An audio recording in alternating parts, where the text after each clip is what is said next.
মানে এটা শুধু আওয়ামী লীগের জন্য, সরকারের জন্য, আপনাদের জন্য বা অন্য কারোর জন্য বলছি যে জিরো টলারেন্স, মানে এটা জিরো টলারেন্স না, টলারেন্সের লেভেলটা আমাদের এমন জায়গায় পৌঁছেছে, ডক্টর আজিজ আরও ভালো বলতে পারে, আমরা সব কিছু সহ্য করে নিতে পারি। দেখুন, আপনাকে ধন্যবাদ। আমি এই জিরো টলারেন্স নিয়েই শুরু করি। ধন্যবাদ আপনাকে, ধন্যবাদ জনাব প্রফেসর আজিজ, এবং আমাদের বক্তব্য আপনারা যারা শুনছেন। আসলে zero tolerance it's a political statement, রাজনৈতিক বক্তব্য এটা। এখন ব্যাপারটা আমরা বাস্তবতা যেটা দেখি সেটা হলো টলারেন্সের লেভেলটা জিরোতে নেমে গেছে, কিন্তু এটাকে বলা হয় উল্টো অর্থবোধক করে, মানুষকে ভুল বোঝানোর জন্য, মানুষের মধ্যে ভুল মানে একটা ইমপ্রেশন তৈরি করার জন্য। যেমন আপনি দেখেন, আমি বারবার বলছি, এই দুর্নীতির এখান থেকেই আমি শুরু করতে চাই কথাটাই। যেই বেনজিরের কথা বলা হলো দুর্নীতিবাজ, সেই বেনজির একদিনে দুর্নীতিবাজ হননি। বেনজিরকে যখন বিভিন্ন গুরুত্বপূর্ণ পদে বসানো হলো এবং বসিয়ে তাকে প্রজাতন্ত্রের কর্মকর্তা হিসেবে বা কর্মচারী হিসেবে যতটা না সার্ভিস তার কাছ থেকে নেওয়ার প্রয়োজন ছিল দেশের মানুষের জন্য, তার সাথে রাজনৈতিক সেবা কিন্তু বেশি নিয়েছে। এবং বেনজিরের বডি ল্যাঙ্গুয়েজ বা এক্সপ্রেশন ছিল এইরকম যে এই দেশে সরকার দলীয় সম্মানিত একজন সংসদ সদস্য আমার সামনে, মনে হচ্ছে ওনাদের চাইতেও বেশি রাজনীতিবিদ, অতি রাজনীতিবিদ হয়ে গেছিলেন তিনি। এই তখন সরকার তাকে লাগাম দেয়নি। না দেওয়ার পিছনে অনেকগুলো ইতিহাস আছে, সেগুলো বলতে গেলে অনেক লম্বা কথা হবে।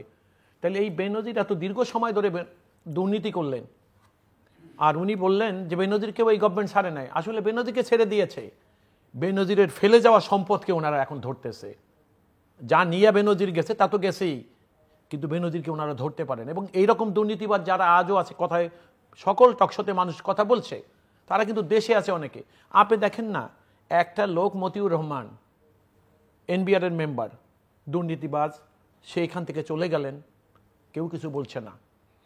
ব্যাপারটা হলো এই যে সরকার একটা দুর্নীতিবাদ চিহ্নিত করতে এত সময় কেন নিলেন সরকার, এই হলো এক।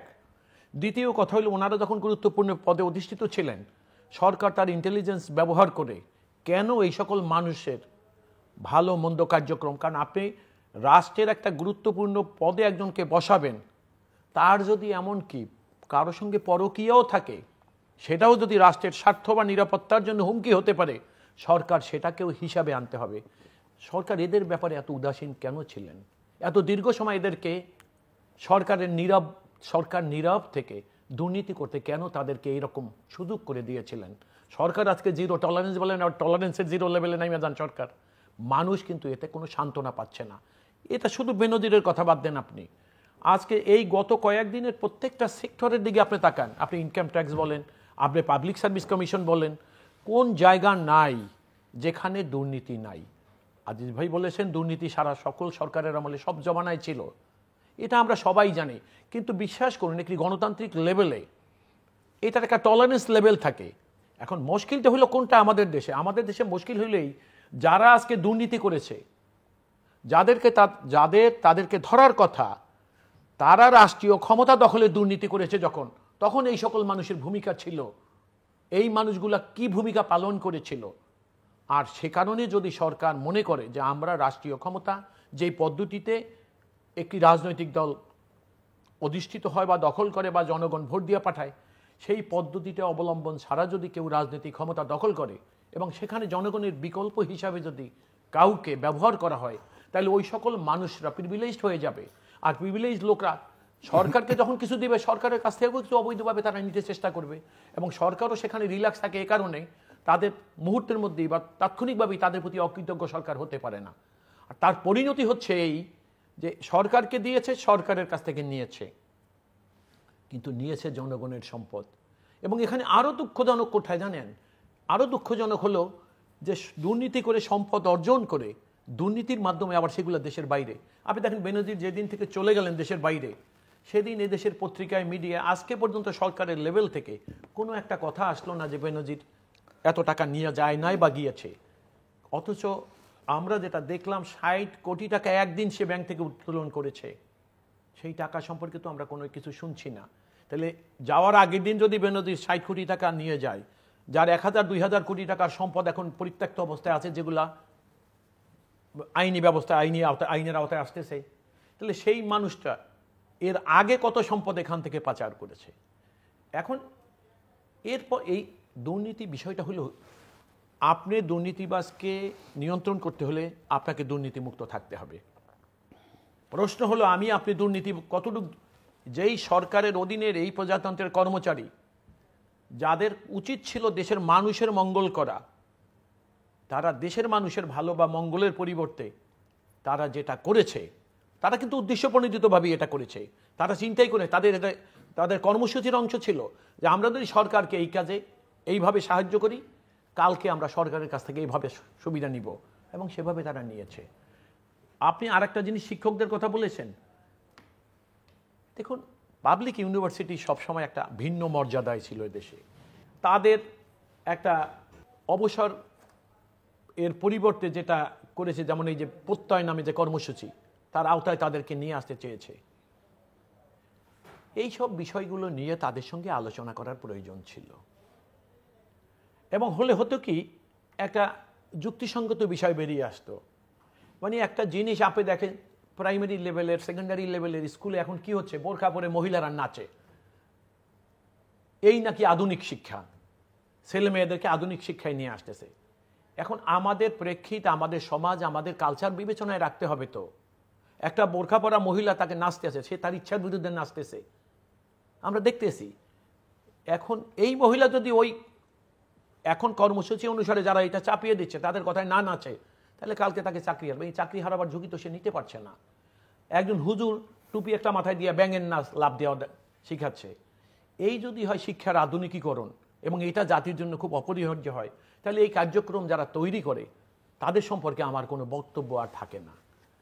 তারপর দেখেন আপনি কোঠা, আজিজ ভাই বলেছেন দেশের স্বাধীনতা হয়েছে আজকে 52 বছর আগে। একটা ক্রাইসিস মোমেন্টে একটা দেশে অনেক কিছু করতে হয়, ইভেন নির্ধারিত শিক্ষা পদ্ধতিকেও রিল্যাক্স করতে হয়েছে। কিন্তু একটা জাতি কত বছর কাল আপৎকালীন সময়ের মধ্যে যাবে?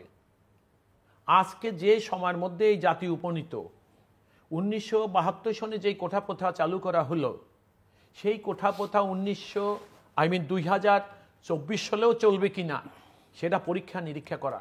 2018 সনে যখন আসলো, ছাত্ররা আন্দোলন করলেন, সরকার পরিপত্র জারি করলেন।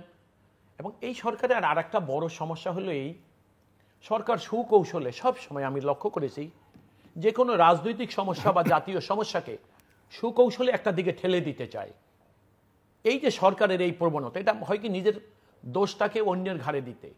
আমাদের যে সকল রাষ্ট্রীয় প্রতিষ্ঠান যেগুলো স্পর্শকাতর, মানুষের গর্বের জায়গা, মানুষের আশ্রয়ের শেষ আশ্রয়স্থল, ভরসার শেষ আশ্রয়স্থল, এই সকল জায়গাগুলোকে সরকার অপকৌশলে বিতর্কিত না হয় যাতে, সেখানে সবচেয়ে বেশি দায়িত্ব কিন্তু সরকারেরই পালন করার কথা। কিন্তু আমাদের সরকার সেটা করে না, বরং সরকার চালাকের ভূমিকায় অবতীর্ণ হয়।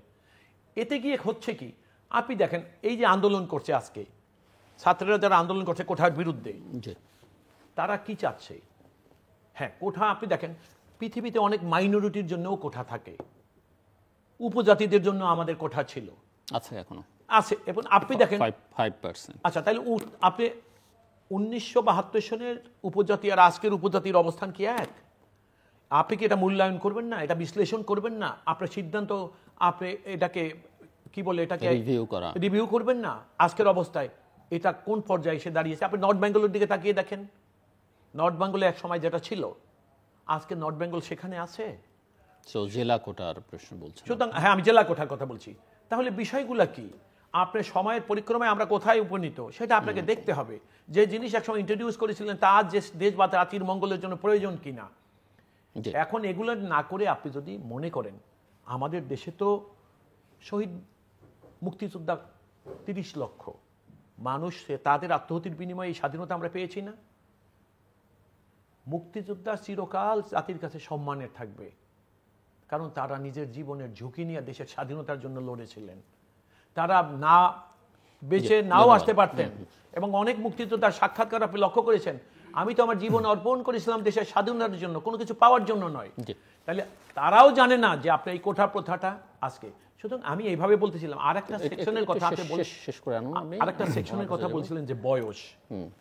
পৃথিবীতে সব উন্নত দেশেই আপনি লক্ষ্য করবেন চাকরির বয়স সময় আমাদের মতো করে এরকম নির্ধারণ করে দেওয়া হয় না। একটা মানুষের একটা কম্পিটিটিভ এক্সামিনেশনে ইন করতে হলেও একটা রিজনেবল এজ, 18 বছরের ছেলেটার একটা পাবলিক সার্ভিসে জয়েন করতে যাওয়া, তার যোগ্যতা এবং 25 বছরের ছেলেটার মধ্যে কিন্তু অনেক ফারাক। বা 30 বছর গেলে তার ম্যাচুরিটি 25 অপেক্ষা অনেক বেশি থাকবে।